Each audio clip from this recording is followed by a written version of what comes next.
Students की जो day to day life में जेई की तैयारी करते समय जो रियल प्रॉब्लम्स आती हैं, जो हमसे पूछते हैं बच्चे, उनको हम सॉल्यूशन बताते हैं, उसके वीडियोस मैं अक्सर लाता हूं आपके सामने। एक और ऐसा मुद्दा आपके सामने लेके आया हूं ड्रॉपर्स के बारे में। जेई के लिए बच्चे ड्रॉप करते हैं तो वैसे तो हर बच्चे के लिए स्ट्रेटजी अलग होती है, हर बच्चे का एक्शन प्लान थोड़ा सा डिफरेंट होता है। गोल कॉमन ही है, IIT जेई टॉप रैंक। अब मैं बात कर रहा हूँ आज बच्चों का, जो मैं ग्रुप एड्रेस करना चाह रहा हूँ वो है ऑलरेडी जेई में सिलेक्टेड हैं, किसी की 20,000 रैंक है, किसी की 30,000 रैंक है, किसी की 25,000 रैंक है और ड्रॉप कर रहे हैं। हम ऐसा बैच चलाते हैं आरबीसी के बच्चों से इंटरेक्ट करते हैं तो उससे ये इंसाइट मिलती है। तो वो मैं बता रहा हूँ और भी बच्चे होंगे जो कहीं कहीं तैयारी कर रहे होंगे तो उनके लिए भी यूजफुल होगा। पॉइंट ये है कि बच्चे पैच वर्क करना चाहते हैं तैयारी। उनको लगता है कि मेरा ये वाला चैप्टर बढ़िया है, ये वाला बढ़िया है, ये भी बढ़िया है, ये वीक है। वो इस तरीके से आइडेंटिफाई करके उन चैप्टर्स को नहीं पढ़ते या मान लो उनको इग्नोर करते हैं और पैच वर्क करने की कोशिश करते हैं। देखो उसके लिए आप एक काम कर सकते हो। कोई चैप्टर है, मान लो मैं एग्जांपल लेके बात करता हूं कि आपको लगता है कि सर मेरा वो केमिकल बॉन्डिंग काफी स्ट्रांग है, कोऑर्डिनेशन भी काफी स्ट्रांग है, फिर भी मैं कहूंगा कि आप अगर मान लो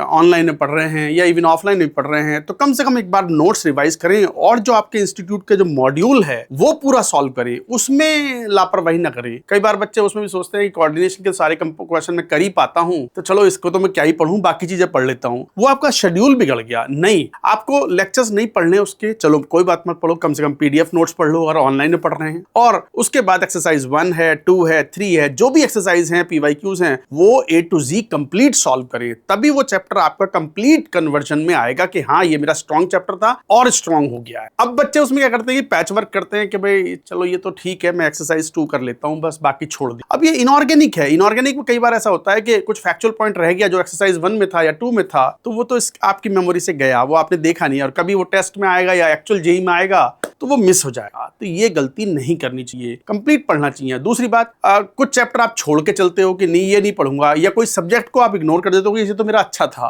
नहीं, आपको वो भी करके चलना है क्योंकि जो टेस्ट होंगे, टेस्ट का एक्चुअल रिफ्लेक्शन टेस्ट में आएगा। अगर मान लो कोई स्ट्रेटजी आप ऐसी अडॉप्ट कर रहे हो कि ये सब्जेक्ट में कम पढ़ूंगा, ये 4 चैप्टर मेरे को पढ़ने ही नहीं है और टेस्टों में तुम्हारे बढ़िया नंबर आ रहे हैं, कंसिस्टेंटली बढ़िया आ रहे हैं, तो इसका मतलब strategy is working for you. But if not तो भी समझ जाइए, आप कम से कम उसके लेक्चर्स ना भी देखें तो कम से कम PDF नोट्स पढ़ें, उसके पूरे मॉड्यूल सॉल्व करें, क्वेश्चन सॉल्व करें और तब टेस्ट में अच्छा परफॉर्म करें। आपकी प्रिपरेशन टेस्ट ओरिएंटेड होनी चाहिए, जो आपका इंस्टीट्यूट टेस्ट करवा रहा है, रादर देन रैंडमली पढ़ना कि चलो एक काम करता हूं, शुरुआत आयनिक से ही कर लेता हूं, चलो शुरुआत में फिर मॉडर्न फिजिक्स से कर लेता हूं। नहीं, ऐसे नहीं, एक सीक्वेंस प्लान बना करके इनिशियल से फाइनल तक कभी सिलेबस हमारा JEE main plus advanced complete होना है बाय दिसंबर मिड, ये टारगेट बनाते हुए आपको अपनी तैयारी करनी चाहिए। तो do not believe in the patchwork, do not study haphazard, go systematic. A good rank is awaiting for you.